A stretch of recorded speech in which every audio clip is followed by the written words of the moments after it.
When I received the invitation to give the commencement speech at Bennington College, all of this stuff ticked through my head.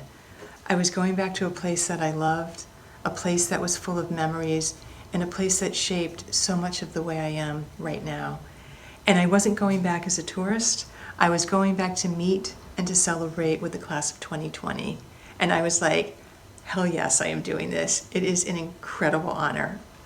And I started counting the weeks until I could get there. I started fantasizing about all of the old places and how great it was going to be to hang out with like-minded creative people who were on the cusp of graduating and putting all of their educational experience to use out in the world. And so I started thinking about all the things that I wanted to share with you. The important stuff, like how a Bennington education really does set you up to be successful out in the world.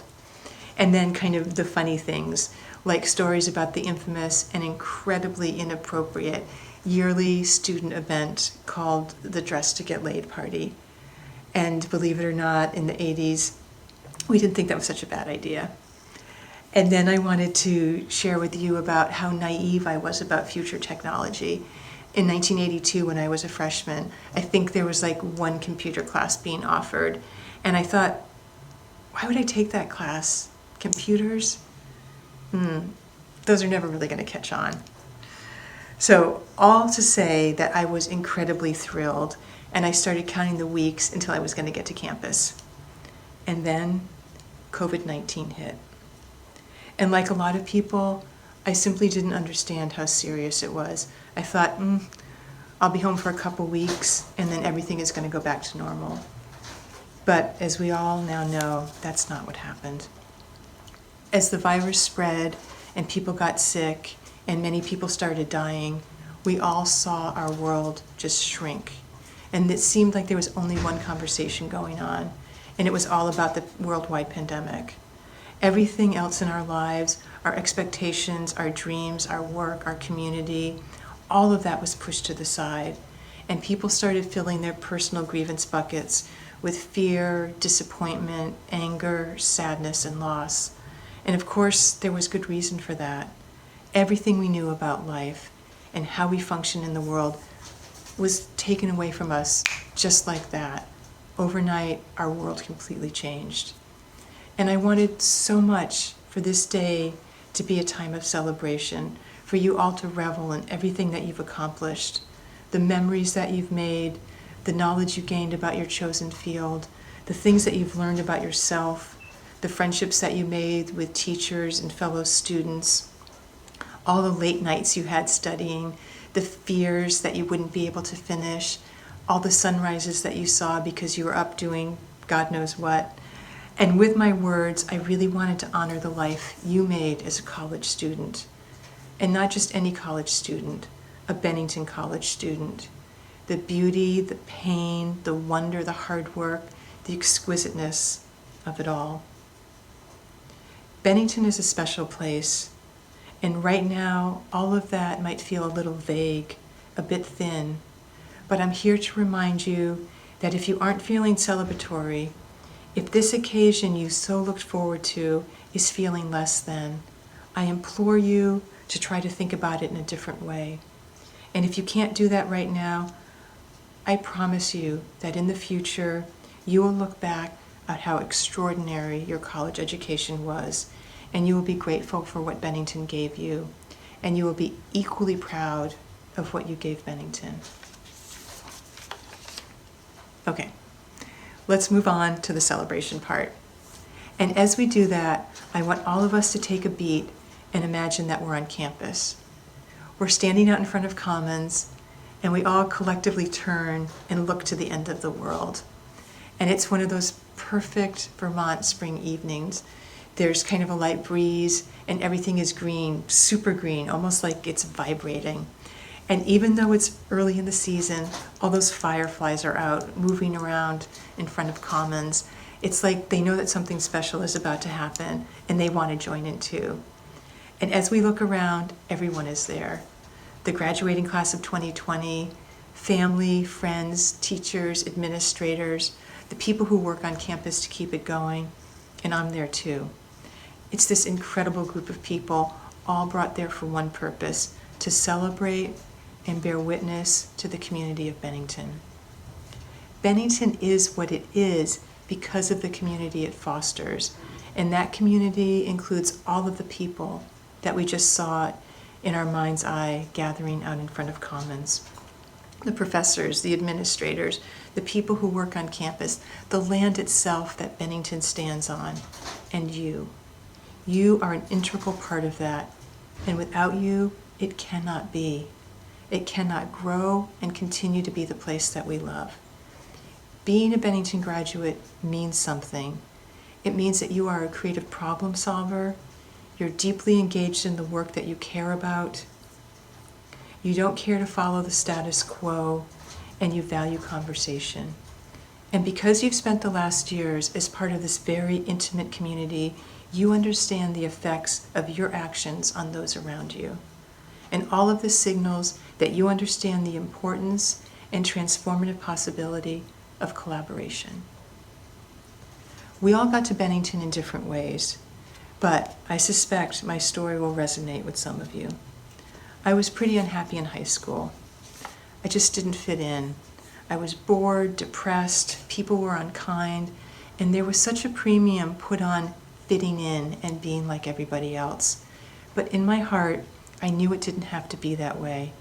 I dreamed of being somewhere else, a place that cared and understood that people were different, and that difference is power. That learning is experimenting, that means that failure is part of the process, that information is best taken in through conversation and not just lectures. I longed so much to be in a place that felt inclusive, where you could let down your guard, and when I finally got to Bennington, it was like I stepped into the fantasy that had lived in my head for years. Because here was a place filled with people that wanted the same thing, a place where individuality within a community was where it was at. I think about that a lot. The traits I most value in myself and in others are those traits that are nurtured, encouraged, and respected at Bennington. And no matter what the current climate, those traits will serve you well. I want to share with you just a little bit about what I do, and not because I want to make this about me, but because I want to give you a concrete example of how I put those Bennington traits to use in a way that I feel really good about. And if I can do it, so can you. For many years, I've worked as a visual artist and an educator. My art career is successful, and I'm a tenured professor. Basically, I had achieved most of the goals I had set out for myself, but I'm not one to rest. I love new endeavors that challenge my assumptions, and I like to problem solve using my specific way of being in the world. So some years ago, I got really curious about prisons, specifically about how one makes a life inside a place that feels so really anti-life. In 2011, I heard about an educational program called the Prison University Project inside San Quentin State Prison in California, and they were looking for volunteer professors, so I signed up to teach the first ever history of photography class. I did that for several semesters, and through teaching, I met so many interesting people. And I really wanted to figure out how to do a collaborative project about life inside. And this is a really long story, so I'm absolutely cutting to the chase here. For several more years, I volunteered, trying to figure out the best way to tell stories. And I finally settled on the idea of audio. I had absolutely no background in audio production, but I've always been interested in the voice and how sound can tell a compelling story. And so I started talking about this idea with Earlonne Woods. He was one of the incarcerated men I worked with inside of San Quentin, and together we hatched the plan to do something impossible. We decided to create a podcast inside prison. We had so many obstacles to overcome, but we never faltered. We never told ourselves, no, we can't do this. And believe me, working in a prison, there are a bucket load of reasons that this could fail. But we gave ourselves permission to dream big, and we lived by several mottos. One was, there was always a workaround, and we always practiced patience, politeness, and persistence. Basically, we had tenacity, and we believed in us, and we didn't listen to all the people that told us there is no way you are ever going to do this. But we did. We produced the first ever prison-based podcast, and to our further delight and surprise, it quickly became a success. Ear Hustle has gotten so many voices and stories out into the world, voices and stories that are often not heard. It's also changed so many lives, including mine and Earlonne's. I'm telling you this because I get that you are graduating into a world that feels unwelcoming. It might feel like everything you thought you could count on has slipped through your fingers. Basically, you're graduating into a lockdown, and it's natural to be angry, afraid, and frustrated. And yes, you have to acknowledge those feelings, and then you have to dig deep, see the person that you are, and make a list of the talents you have and the things you care about, and put them to use. Yes, it is going to be hard, and yes, it will take time, and hell yeah, it is not fair, but you've got one life, and you have to take the time that you have and make it mean something to you.